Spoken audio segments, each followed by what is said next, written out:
Hello traders, welcome back to trading minds. इस वीडियो में हम जानेंगे कि एक सक्सेसफुल ट्रेडर की तरह हम किस प्रकार से अपनी ट्रेडिंग में डर खत्म कर सकते हैं और इसी के साथ जब हम रेगुलरली प्रॉफिट कर रहे हों तो अपने आप को ओवर कॉन्फिडेंस से कैसे बचाए रखें। अगर आपने ट्रेडिंग में फियरलेस स्टेट को अचीव कर लिया और इसी के साथ ओवर कॉन्फिडेंस पर कंट्रोल करके आप अपने ऊपर संयम रखना सीख गए तो आप ट्रेडिंग में किसी भी स्ट्रेटेजी से पैसे बना लोगे, क्योंकि ट्रेडिंग में 95% जो मिस्टेक्स होती है वो इन्हीं दो इमोशंस के कारण होती है।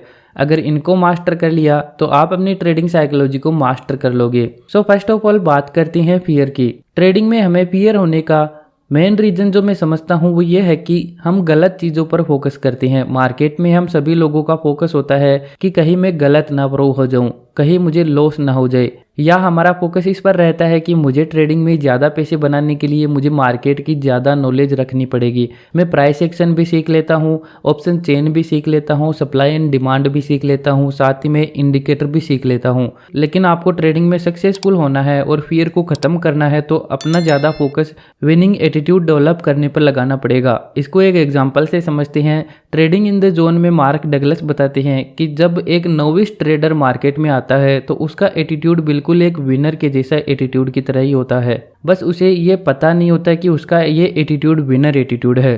चलो थोड़ा डिटेल में समझते हैं इसे। जब एक नोविस ट्रेडर ट्रेड लेता है तो मार्केट में आपके जितनी चीज़ें नहीं सोचता है ट्रेड लेने के लिए। आप याद करो अपनी पहली ट्रेड के बारे में, आपने क्या इतना सोचा था जितना आप अब सोचते हो एक ट्रेड लेने के लिए? नहीं, हम बस ट्रेड ले लेते हैं, हम उसकी चिंता नहीं करते कि आगे क्या होगा। लेकिन उस एक ट्रेड के बाद आगे जितनी भी ट्रेड्स हम लेते हैं उसी में प्रॉब्लम होना स्टार्ट हो जाती है।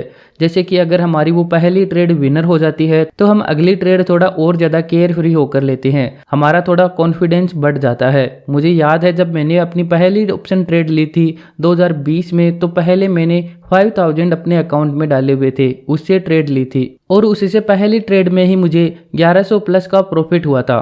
तो मेरा कॉन्फिडेंस इतना बढ़ गया कि मैंने अपने अकाउंट से सारे पैसे ट्रेडिंग अकाउंट में डाल दिए एंड उसके बाद मैंने एक वीक में ही लगभग 8000 का प्रॉफिट किया था। मुझे लगने लगा था कि ट्रेडिंग तो बहुत ही इजी है और मैं कोई भी ट्रेड लेने से पहले बिल्कुल भी नहीं झिझकता था। एंड उस टाइम ना तो मुझे प्राइस एक्शन आता था, ना ऑप्शन चेन का पता था और मुझे तो एटीएम ओटीएम स्ट्राइक प्राइस का भी नहीं पता था। बस जिस प्राइस पर मार्केट चल रहा होता था उसी की स्ट्राइक प्राइस पर ट्रेड ले लेता था। लेकिन जब मुझे लॉस आना स्टार्ट हुए तो फिर मैं सोचने लगा कि शायद मैं मार्केट के बारे में अभी भी पूरा नहीं जानता। एंड उसके बाद में मार्केट को भी जानने लगा, प्राइस एक्शन सीखा, पिवट पॉइंट के बारे में सीखा, मूविंग एवरेजेस के बारे में सीखा, ऑप्शन चेन के बारे में भी सीखा कि शायद मुझे कुछ ऐसा मिल जाए जिससे मैं ट्रेडिंग में वैसा ही कॉन्फिडेंस वापस ले आऊं। लेकिन जितना ज़्यादा मैं सीखता गया मुझे ट्रेड्स लेने में उतना ही ज़्यादा डर लगने लगा।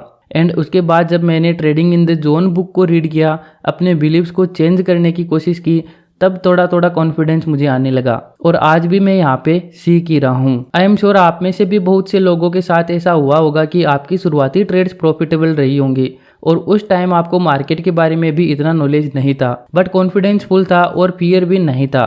तो हमें एक विनर माइंडसेट डेवलप करने के लिए वैसा ही माइंडसेट डेवलप करना पड़ेगा, लेकिन इस बार सब कुछ जानते हुए कि मार्केट में लॉसेस की संभावना भी बनी रहती है और हमें उनको मैनेज करना होता है। इसके लिए आपको कुछ स्टेप्स फॉलो करने हैं जो मैंने अपने लिए कॉन्फिडेंस गेन करने के लिए फॉलो किए थे। सबसे पहले तो आप ये बात अपने माइंड में बैठा लो कि हमें मार्केट में प्रॉफिट करने के लिए मार्केट में सब कुछ जानने की ज़रूरत नहीं होती है और ना ही हम सब कुछ जान सकते हैं। एक स्टेटमेंट को कागज़ पर लिखकर अपनी ट्रेडिंग डेस्क के सामने चिपका लो कि you know something but you can't know everything.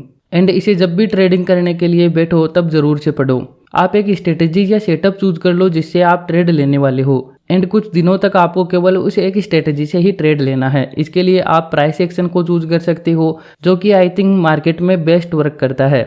At least मेरे लिए तो ये बेस्ट वर्क करता है। एंड आपको इस एक स्ट्रेटेजी से ही मिनिमम क्वांटिटी के साथ ट्रेड्स लेनी है प्रॉपर रूल्स को फॉलो करते हुए। ट्रेड के लिए सेटअप बनने से लेकर एंट्री एंड एग्जिट तक सब कुछ पहले ही आप डिसाइड कर लो एंड इसी से प्रॉपर रिस्क मैनेजमेंट के साथ ट्रेड्स लो। एंड जैसे जैसे आप इसमें विन करते जाओगे आप देखोगे कि आपका कॉन्फिडेंस धीरे धीरे बढ़ता जा रहा है एंड आपका फियर भी कम होता जा रहा है। एंड ऐसे करते करते आप उस जोन में एंटर कर जाओगे जिस जोन की बात की गई है trading in the zone book में, और आप एक विनिंग एटीट्यूड डेवलप कर लेते हैं जिसमें आप अपने एफर्ट्स के पॉजिटिव रिजल्ट्स एक्सपेक्ट करते हैं, पर उसके साथ जो भी आउटकम आपको मिलते हैं उनको बिना किसी झिझक के, बिना किसी डर के आप एक्सेप्ट भी करते हैं। और रिजल्ट आपके एक्सपेक्टेशंस के अकॉर्डिंग ना भी आए तो इस चीज़ पर अपना फोकस रखते हैं कि आपको इसमें बेटर करने के लिए किस चीज़ में डेवलपमेंट करने या कुछ सीखने की ज़रूरत है। इस तरह से ट्रेडिंग में फियर को कम करने के लिए ज़रूरी है कि आप विनिंग ट्रेड्स को एक्सपीरियंस करें, पर इसके लिए आपको शुरुआत स्मॉल प्रॉफिट से करनी होगी। आपको अपना कैपिटल भी कम रखना होगा। आपका कैपिटल केवल उतना ही होना चाहिए जितना आप लूज करने के लिए रेडी हो। और शुरुआत में आपको अपना फोकस इस मनी पर नहीं बल्कि लर्निंग पर एंड विनिंग एटीट्यूड को डेवलप करने पर लगाना होगा। इसके लिए आपको सब रूल्स को फॉलो करते हुए ट्रेड्स लेकर स्मॉल प्रॉफिट के लिए टारगेट करना है एंड बिग लॉसेस को भी साथ में अवॉइड करना है। इसके बाद आप एक्सपीरियंस करोगे कि अपनी विंस के साथ साथ ही आपका फियर कम होता जा रहा है एंड आप विनिंग एटीट्यूड डेवलप कर रहे हो, जिसमें आप अपनी ट्रेड के प्रत्येक आउटकम को कम्प्लीटली एक्सेप्ट करते हैं एंड उसमें कुछ न कुछ सीखते जाते हैं। तो फ्रेंड्स कमेंट में बताइए कि इस एक्सरसाइज को नेक्स्ट 1 मंथ तक कौन ट्राई करने वाला है। एंड वीडियो अच्छा लगा हो तो इसे लाइक करें एंड ऐसे ही ट्रेडिंग साइकोलॉजी से रिलेटेड वीडियोज़ के लिए ट्रेडिंग माइंड्स चैनल को सब्सक्राइब करें।